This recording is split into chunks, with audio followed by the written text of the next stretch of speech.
You want to invest? Yeah, but you invest with greed. So if you're not selling, you're buying. So if you're not selling and you're not buying, you have to be investing. As simple as that. Do not put all your eggs in one basket. Spread it out and then leave it. Get and forget. And you must have a professional advice. This is a must because, even a doctor who knows his or her body well needs another doctor to assess.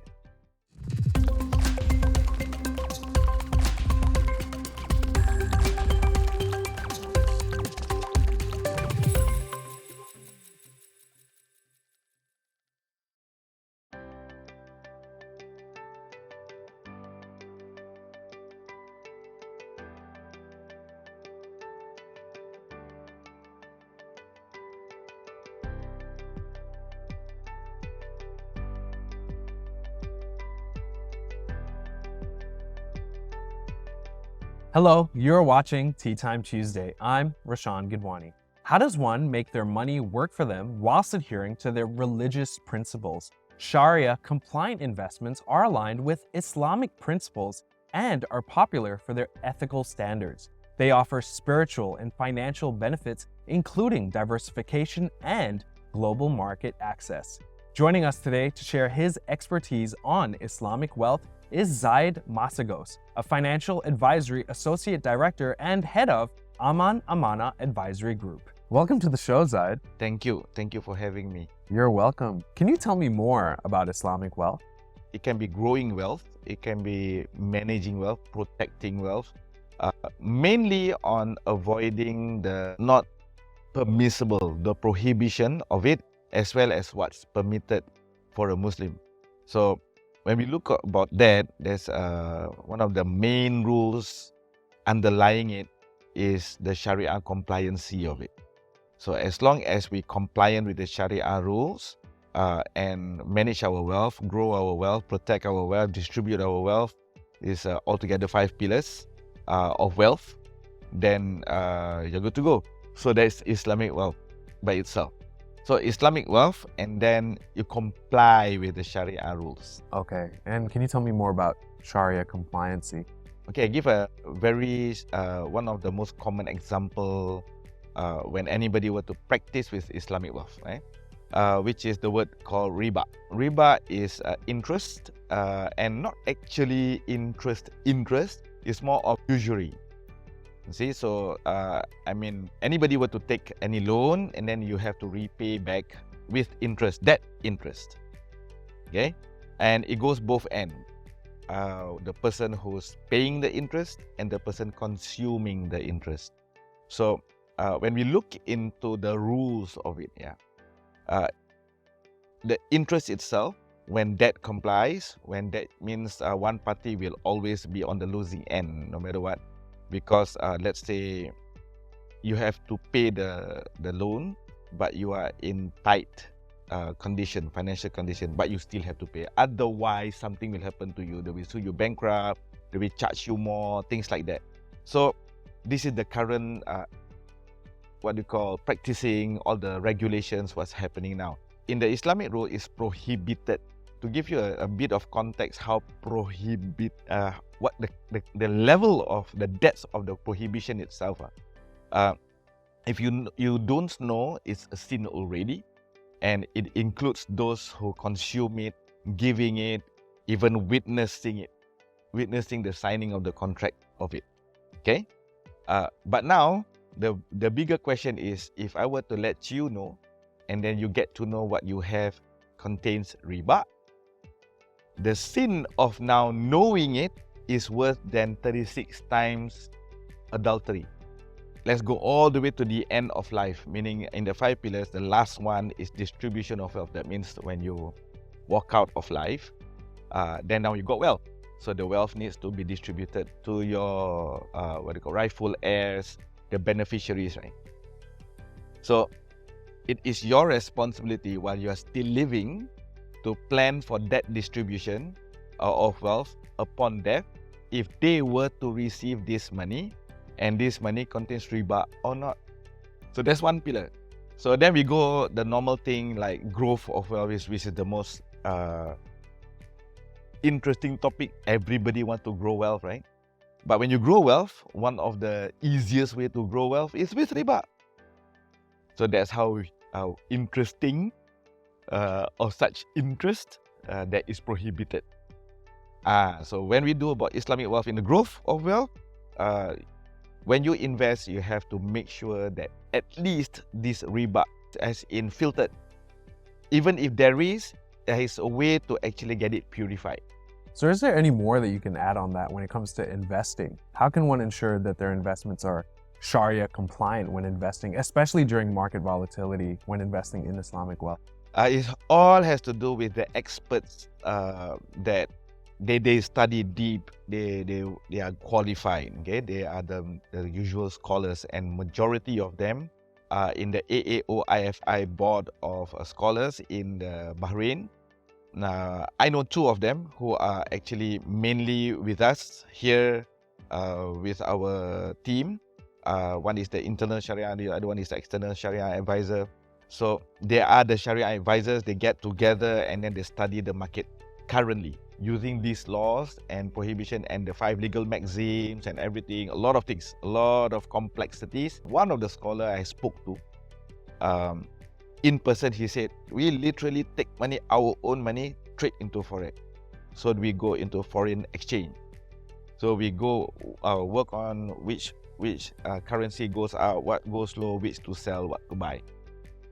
Now we realize it's so tough to make good enough money just to do spot exchange. Then we study the market, how people make more is to leverage. So they have to borrow money from the borrower. From that money, let's say 1 to 100. So then your money become bigger, a lot more, much better. So if you make more, all you have to do is get it back and return back that one with interest. Okay, and that's allowed in that? That is not allowed because there's interest based, and then there's leveraging involved, and you go into the to do the foreign exchange, and then you go into the forex trading. I'm not even starting to touch on speculation yet. I'm not even starting to touch on the gambling factor yet. So these are the factors that these scholars will look. So they don't just read theory, they do it. They really put in the money, they really practice it, and then they start to see, oh, now I start to have that, there's already interest, there's one red flag. Or then I start to see that there's speculation, but speculation to a certain extent, if you can calculate the risk, is still allowed, but becomes very risk-taking, and then it becomes a lot of gambling factors inside. They start to gamble, they take to high risk, then they say, wow, this is so scary, and then they start to, okay, then gambling factor is out. So these are just the practices of one person in just forex. So you mentioned some key elements then of Islamic wealth management. I can imagine it can be quite tricky. Are there other key elements of Islamic wealth management? So you see there's two parts, right? The first part, I say, of a person. So the Sharia advisor who will see forex can be permissible, but what leads to a person becoming to take high risk, to go leveraging, it became impermissible. And then there's also laws on money exchange that itself is riba. Okay, so that alone, okay, so that is what leads to a person having sin. So one is what one thing that might look permissible and leads one to become not. The other one is industry itself. So the Sharia advisor will sit as a team, as a group, and then study on the industry as well as what it can lead to a person doing it. I give an example, a very, very interesting example. There is a strawberry farm in Australia. No alcohol, no pork, no gambling, no even interest. That thing is okay, it's just strawberry. You go into the farm, done. Get the strawberry, sell, you invest it, they make money, profit. You make money. Done. Right? Simple, right? Not permissible. Why? So the Sharia advisor came out with a report that particular farm, in order for it to have more bigger impact on profitability, they actually borrowed money. They take a loan, and their leveraging was about 70 to 80%, so they can grow more. They can buy land, they can buy more seeds for the strawberry, they can do the distribution, they can do that. Then the Sharia advisor said, okay, strawberry farm, not permissible. So the permissibility based on AAOIFI standards is about up to 30%. So let's say, to make into money context easy to remember, if you have $1,000, you can only borrow up to $300. That's So it. there's a ceiling, what you're saying. Yes. There are some bodies out there, Sharia advisor bodies are even very strict, they go up to 5%. So that means you have to use your own money 95% to just do your business, and you want to borrow, you borrow 5%. That kind. But in the industry, in the world now, every business is all about leveraging, isn't it? It's all about borrowing money, and then you make more than you return back. So in the Sharia world, can't. So you say, I can safely say that's why it is kind of more sustainable, more safe. The leveraging, what you call strategy, is very much controlled on that sense. Okay, but then how does one have a successful Islamic investment plan? You have to diversify. You can't focus on one. I mean, as we are speaking right now, for the context of audience, year 2023, April, technology is going from bad to worse to terrible to horrendous, right? Technology firms are really cutting off. A lot of stocks are tumbling down. We are talking about that's technology. But in Sharia, no problem.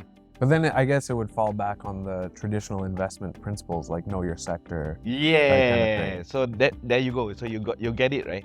You still have to do the homework. So we already have those guidelines. So what's the guidelines? And they come out with all the, okay, these are the permissible one, but now permissible, is it investable? Permissible is one thing, investable is another thing.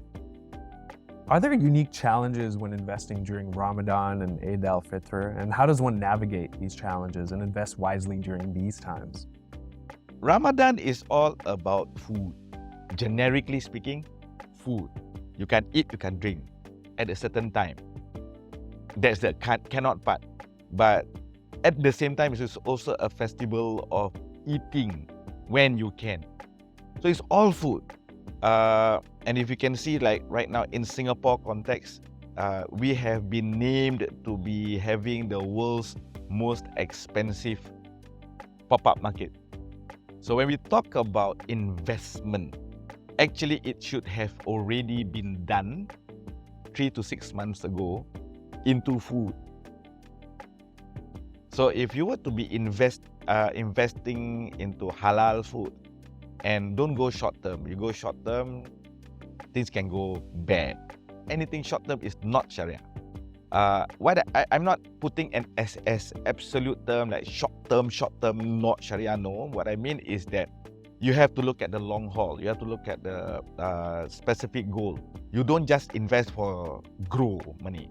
You have to be properly principle based, whereby because I want to save for, let's say, for my old age, so that I don't depend on people, so that I can, it's not just retirement, I want to save for my Hajj. Hajj is another story altogether. Just last month, I saw in the article, 10 years ago is an X amount, now is 2X. And the inflation is crazy in the Hajj world. And Hajj happens to be like a month plus after Ramadan. Because one other thing that stops people from investing in Ramadan is food. They will be spending. Right. Like as opposed to business. investing. And right. There's wastage as well. I see. Take a trip down to any bazaar. Look around after they have to break their fast and they have to go and pray. And that's the time. Look around. How much food is wasted. People are not thinking far yet. The amount you save, and then you can invest for the long term, is going to help you a lot. Main is food. New clothes every year. I mean, there's a house decoration, curtains, paint, renovation, new furniture, new carpets to celebrate every year. When we talk about telling people to save money or invest money, it requires a lot of financial education literacy, which I usually do before Ramadan. Because if I want to do it in Ramadan, they listen to me and they become like a selective hearing, because stomach is grumbling, the thirst is there, and they buy excessively thinking that they can eat finish, and it's daily for 30 days. It's like that. From there, they just miss the opportunity to put the money aside for their future to invest and let it grow. How can these investments, this money that you've put aside, help foster financial security and stability in the long run and help investors get, the best out of their investments? Let's go as layman as possible. Meaning if you were to ask any of the vendors, the people who at the bazaar there, $18,000, that's an investment itself, isn't it? So if they can think, these people, they can think of, I put in 18,000 as a rental for 37, 38 days over there, and then I sell stuffs, food and everything, and they work very tirelessly, and they know they can have some return. It's a big investment for them, because it's just a short month. If they lose, they lose. So that itself is like an investment, isn't it? So for other people, if you are not doing the vendor, you're not selling, you're buying. So the money goes around, you see. So if you're not selling, you're buying. So if you're not selling and you're not buying, you have to be investing. As simple as that. Do you have any examples of these types of investments that are Sharia compliant as well? Specifically for Ramadan, no. Like I said, if you are looking into making good money over Ramadan food, so you look into food industry, invest anything into food industry, or everything else is retail. So the point is, I would take this opportunity now and control myself from buying excessive food, excessive spending to make my house look good and make myself look good. It's not that you can't do it, but you can always do it smartly, correctly, not excessively. And Islam itself prohibits us from being too excessive. I mean, you can't, again, you see, greed is one of the factors. Just now I mentioned one is industry, the other one is self. You want to invest? Yeah, but you invest with greed. That's not good. But when it comes to investments then, what are some practical tips that you could give investors who want to get the best return on their investments? Firstly, you look into the permissibility. Then you see, but you have to check on the scholars. Like I said, the group of scholars from AOIFI. There's another one you can look into is ideal ratings. They help to filter for you with all these scholars' inputs. Then you look into these scholars and their Sharia advisors. They go specific into certain fund, right? And that is in the platforms, like for example, in Fame of Philips Securities, certain specific funds that is already Sharia compliant because they have the advisors. Now you already know the permissibility, whether is it investable. Now when it goes into the investability, you have to do your due diligence. Which one should you go, which fund, which sector, which industry, or you do a good array of products, plans, or where you want to go to invest, do not invest in. One of the main rules is do not invest, or do not put all your eggs in one basket. Spread it out, and then leave it. Get and forget. You already done your calculation now. And you must have a professional advice. This is a must, because I mean, even a doctor who knows his or her body well needs another doctor to assess. Okay, so get an investment expert just to help to monitor. First to recommend, then you choose. After that, possibly monitor or manage as along the way, because they are in the scene. They will see whether there's a market instability. Like for example, right now, technology is in a big challenge. So they will tell, okay, you have to swing out from your tech funds, go into food, example.